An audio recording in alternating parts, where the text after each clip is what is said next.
ఖమ్మం జిల్లాలో జింకల వేట కలకలం రేపుతోంది. ఒకప్పుడు అర్ధరాత్రి అడవుల్లో వేటాడే వేటగాళ్లు ఇప్పుడు రూటును మార్చారు. ఏకంగా జింకల పార్క్నే లక్ష్యంగా చేసుకుని వేటాడుతున్నారు. జింకలను వేటాడుతున్న హంటర్స్ లో బడాబాబులు ఉండటం హాట్ టాపిక్ గా మారింది. కంచె చేను మేసిన విధంగా బడాబాబులే వేటాడితే ఇక వన్యప్రాణులను రక్షించేది ఎవరు?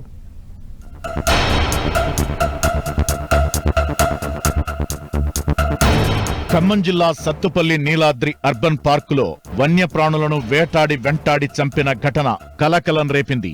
సాధారణంగా వేటగాళ్లు అడవుల్లో వేటాడుతుంటారు. ఇప్పుడేకంగా జింకల పార్కుపైనే గురిపెట్టడం ఆందోళన కలిగిస్తోంది. నీలాద్రి అర్బన్ పార్కులో వన్యప్రాణులను వేటాడి వెంటాడి చంపిన ఘటనలో ఫారెస్టు అధికారులు 4గురిని అరెస్టు చేశారు.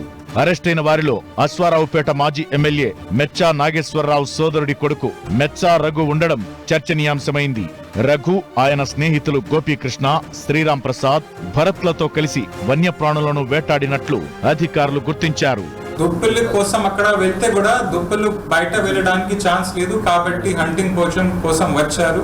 ఆయన 5 జింకలకి చంపేసి వెళ్ళిపోయారు. ఇది కంప్లైంట్ రాగానే మనం డిస్ట్రిక్ట్ టాస్క్ ఫోర్స్ టీమ్ కి పంపించేసాము. అండ్ ఇది కేసులో జనరల్ గా ఫారెస్ట్ కేసెస్ లో సమస్య ఏంటి, రిమాండ్ దొరకట్లేదు.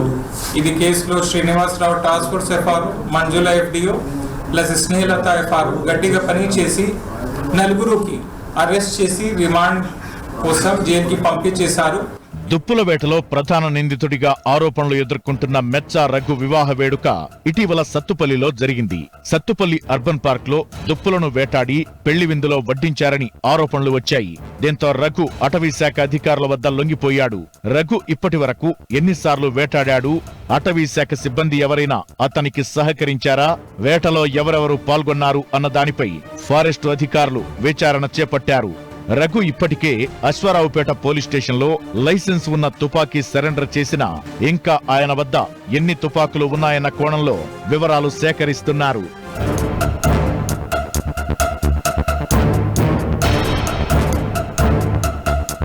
సాధారణంగా వన్యప్రాణులను 3 రకాలుగా వేటాడుతుంటారు.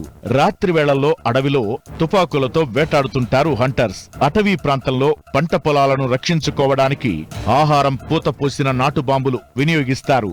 ఆహారంగా భావించి బాంబు తిన్న వెంటనే అది పేలి మరణిస్తాయి వన్యప్రాణులు.